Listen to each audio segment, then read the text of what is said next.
Bismillah ar-Rahman ar-Rahim. On the esoteric dimensions of hunger, there are a lot of secrets, especially during the month of Ramadan and even outside the month of Ramadan, in relation to the secrets of being hungry. What does it mean? And how is this related to being a guest of Allah subhanahu wa ta'ala during the holy month? That's the question I want to try and open up this evening. First, let's go through a number of traditions so that we can then back our succeeding statements with these traditions. It's narrated from the Holy Messenger that he said, مَا مَلَأَ آدَمِيٌّ وِعَاءً شَرًّا مِنْ بَطْنِهِ. Humankind doesn't fill any vessel worse than the filling of one's stomach. The worst vessel that humankind fills is that of its stomach. Note that it doesn't include animals. When animals fill their stomachs, that's on a par with their innate nature. That's not problematic. But we're humans. With humans, the equation differs. It's the worst vessel to fill. Another tradition from the Holy Messenger, he states, لا يدخل ملكوت السماوات والأرض من ملأ بطنه. One who fills one's stomach can't enter the celestial dimensions of the heavens and earth. They can't transcend beyond the physical realm. They can't enter. They can't transcend. See, all these are spiritual qualities emanating from hunger. But I'll explain what kind of hunger soon. In a tradition from Amir al-Mu'mineen, he says, ليس شيء أضر على قلب المؤمن من كثرة الأكل وهي مورثة لشيئين قسوة القلب وهيجان الشهوة. The most harmful thing that enters the heart of the believer, see, that which harms the heart of the believer, there's nothing more harmful than that of overeating. It leads to two things: stone-heartedness and the enhancing and precipitation of one's animalistic faculties. In another tradition from Amir al-Mu'mineen, لا تجتمع الفتنة والبطن. Overeating and understanding with deliberation, with depth, with insight, these two things cannot assemble together. You can't have them both. And finally, Imam Sadiq alayhi salam has said, Al-ju' idamul mu'min wa ghidha'ul ruh wa ta'amul qalb.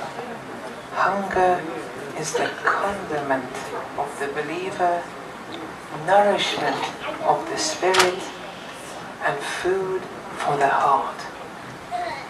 Now, they are just some traditions. There are many more.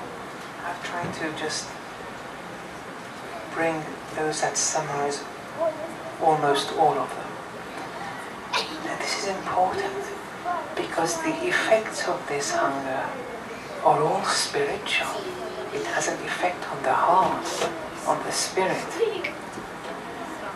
So we see that this hunger entails a mechanism of wayfaring, and it's associated with wayfaring, it's associated with receiving from beyond this physical realm, it's associated with wisdom, it's associated with being a recipient of divine knowledge, of divine grace.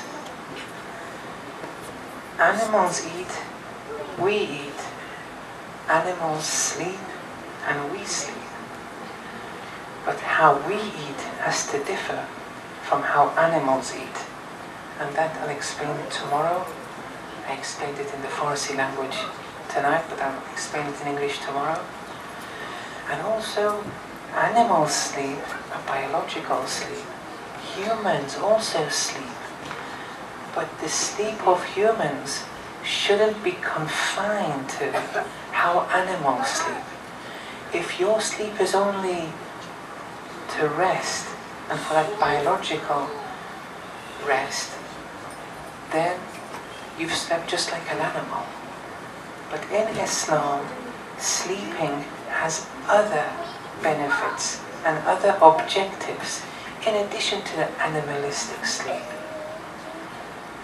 And that's why in Islam they say, do wudu, recite this verse, that verse, this dhikr before sleeping. Why? Because in your sleep, Islam wants to prepare you for this sleep. Why should Islam want to prepare you for this sleep? Because there's something in this sleep that humans can experience but animals can't. And that is the metaphysical. Be you Muslim or non-Muslim, when you sleep, you detach from the worldly life because you're asleep. And as a result of this detachment, you ascend in the metaphysical realms of existence. You're not moving from place to place. You're transcending from the physical to the metaphysical. The metaphysical are inner dimensions of the physical, inner layers of the physical. Everyone, be you Muslim or non-Muslim, you transcend. Then the spirit receives and is a recipient of divine, complex, abstract, immaterial data from Allah subhanahu wa ta'ala. It happens for everyone, every night. Islam has a program for you. Before you sleep, prepare yourself, because you're going to go on a journey. This journey you're going to be granted immaterial data from Allah. What happens then is the soul, one faculty of the soul comes and converts that immaterial data into pictures.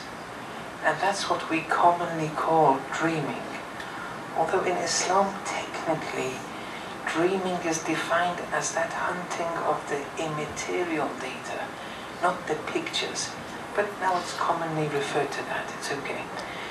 Anyway, then the soul comes and converts that immaterial data into pictures, and that's what we see when we're asleep.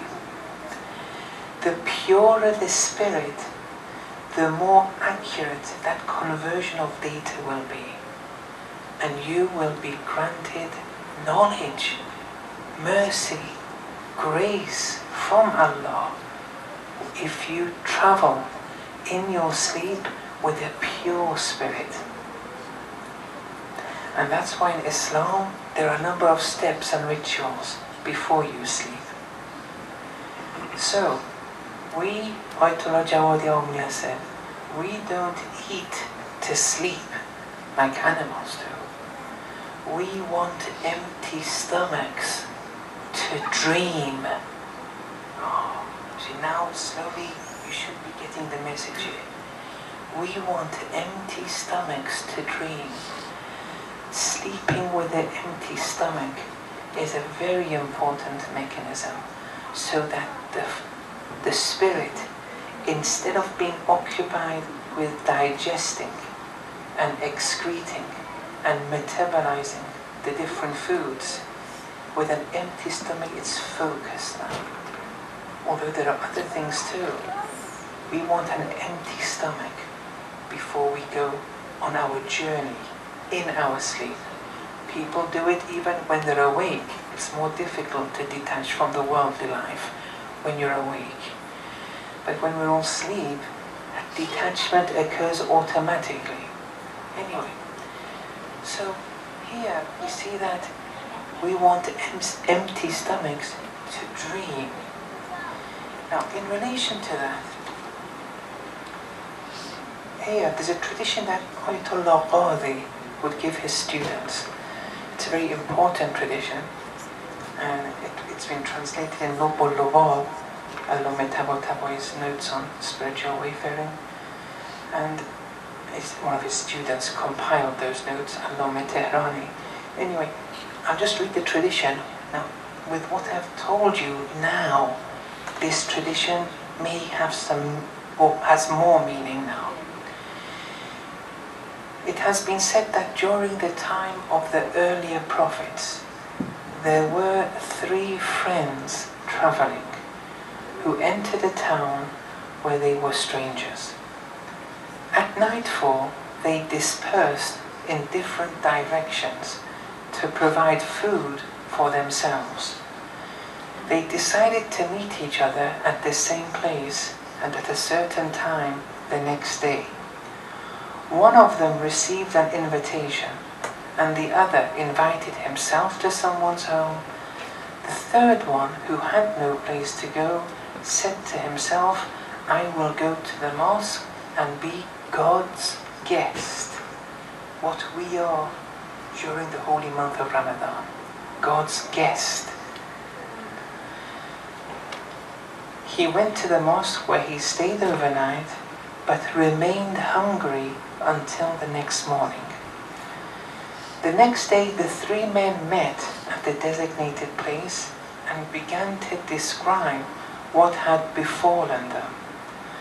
A revelation from God, exalted is He, came to His prophet of the time, whereby Allah ordered him to tell the guest of ours that we accepted to host this dear guest.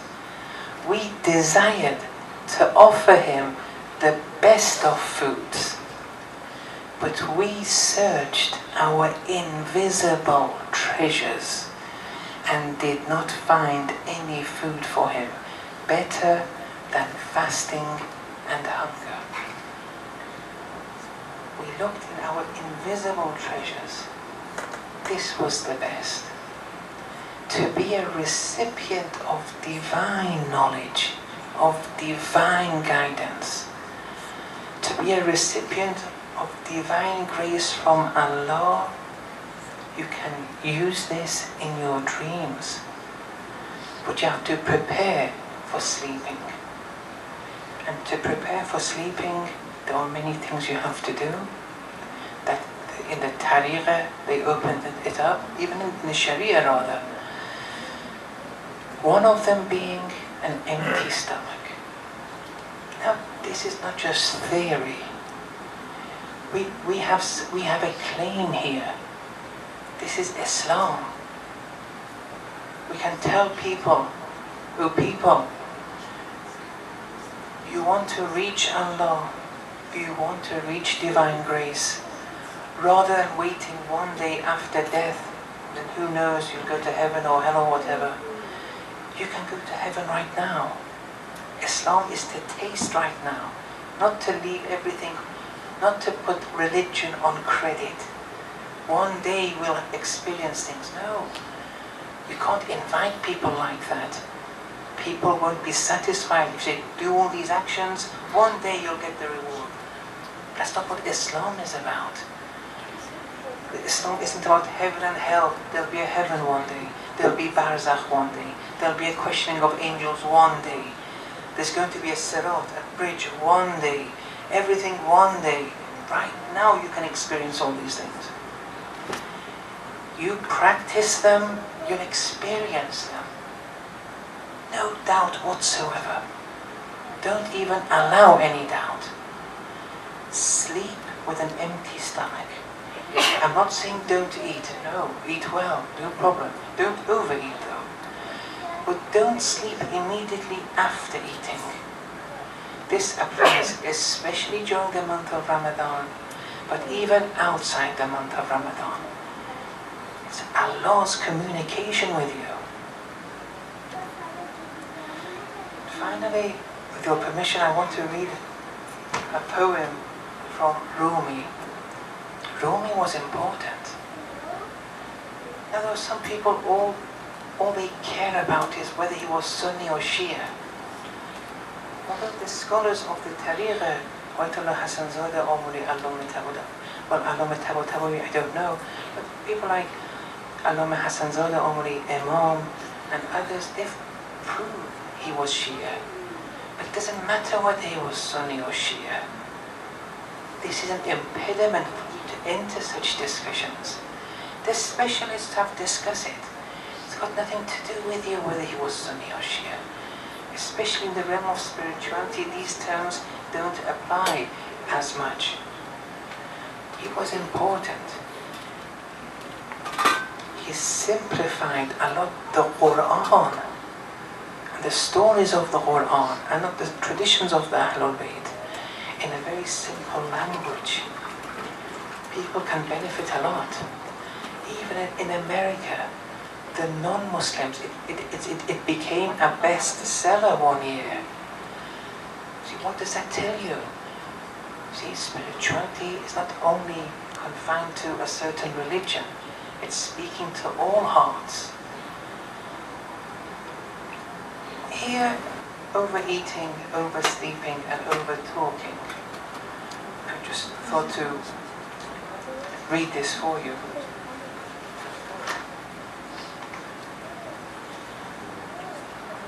This has been translated into English by many people. This translation is Jawid, Jawid, maybe Jawid, I don't know. Mujaddidi. I can't remember the publishers. But this is in book 2. The translation is in 6 volumes, each volume being one book. The title of this poem is Some Sufis Verbally Abuse Another Sufi, saying that this other Sufi talks too much in front of the Sheikh. Okay. Some Sufis cursed another angrily before the Sheikh of their community. They told the Sheikh, we beg that you demand fairness from him. Please make him understand. The Sheikh being the head of the Tariqah, for example. The Sufis being the followers of the Tariqah, they're criticizing one particular Sufi. And they want the Sheikh, the head, to make this Sufi understand that what he's doing is wrong. He, the Sheikh, asked, what is it that makes you irate, angry? He has 3 habits, Sheikh, which irritate. He talks too much, as noisy as a bell. He eats more than a score of men as well. A score of men, more than 20 men. He sleeps more than the sleepers in the cave, Ashab al-Kahf. These reasons to their Sheikh the Sufis gave. The Sheikh turned to the blamed man then to say, in every venture take the middle way. So the Sheikh, the head, is saying to that Sufi who has been reproached that always take the middle way in talking, sleeping and eating. The Prophet said, the best paths, moderation, a balanced nature leads to the best station. If you should fail to keep that harmony, sickness will overwhelm you suddenly. Do not exceed what you see in your friend, as that will cause division in the end. Telling the Sufi, don't exceed that which you see with your other Sufi friends, otherwise it'll lead to division between you. Then, it's quite a long one, I'm not reading all of it. A few verses down, now the Sufi that Sufi who was reproached, wants to answer the Shaykh. This answer is important, because he's justifying what he's doing. The Sufi told the Shaykh his point of view, giving appropriate excuses too. He answered the Shaykh's questions as one should, like Khidr, with answers accurate and good, referring to the story of Hazrat Musa and Hazrat Khidr.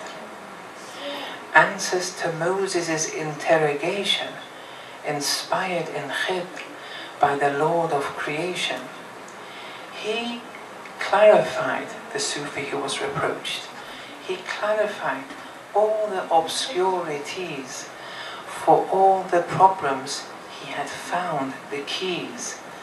From Khidr he had received inheritance, meaning receiving divine knowledge from Allah. He answered his Shaykh with intelligence. Now this is his answer. Shaykh, though the moderate way is best to live, Ameen, the average, Ameen is always something relative. A stream won't even reach a camel's knee, although to mice it seems a massive sea. If someone can eat 4 loaves, eating 2 is moderation from his point of view. But it would be extreme if he should feast by eating all 4 like a greedy beast. But what if someone easily could eat 10, eating 6 would be moderation then. To eat 100 loaves, I'm capable, the Sufi saying. You just 6 rolls, we're not comparable. You can only have 6 loaves of bread. I can eat 100, but I'm eating 20. But you're eating all 6. It's all relative. So I can eat 100, I'm only eating a 5th. Don't look at just because it's 20. But you can eat 6 and you eat all 6 of them. That's overeating, not what I'm doing. You may be tired out by the evening prayer, while after hundreds I don't feel much wear. Now the Sufi is attacking those people. You, after the evening prayer, you get tired. I pray another 100 units during the night, but I never get tired. Do I reproach you for not doing a single unit during the night? It's all relative. One walks to Mecca barefoot all the way, another attack. Another can't reach local mosques to pray. I go barefooted to Mecca many times. You don't even go barefooted to the local mosque. Do I attack you? Oh. One is prepared to sacrifice his soul. Another won't give up a moldy role. If the call to defend a Muslim community is given, I'll give my life for it. You're not ready to even sacrifice a moldy roll of bread. But do I attack you? For finite things, one can derive a mean, as they have highs and lows, which can be seen. Both start and end must be observable, for some things mean to be discernible. There are no limits to the infinite. So how can one work out the mean of it? When its extremities no man has known. If all the seas were ink, this truth has shown. If all seas turn to ink, still they can't write enough for there to be an end in sight. If all the forests turn to pens, still they can't lessen what God's speech has to convey. The pens and ink will empty gradually. His boundless speech, though, lasts eternally. Sometimes I look asleep, then those astray imagine all I do is sleep all day. My heart's awake, although I've closed my eyes. I'm working, but look lazy in disguise. And it continues. I just wanted to mention the main point. So, one of the roots of being a recipient to divine guidance is that of dreaming. And it's through this dreaming that we are guests of Allah during the holy month. And that's why in the sermon of Sha'baniyah it says your sleep is ibadah. But we have sleep and we have sleep. Not the animalistic sleep. Sleep that we've prepared for. And then there are many mechanisms to prepare oneself before sleeping. One of them we've tried to open up tonight is that of sleeping with an empty stomach. وصلى الله على محمد وعلى آله. اللهم صل على محمد.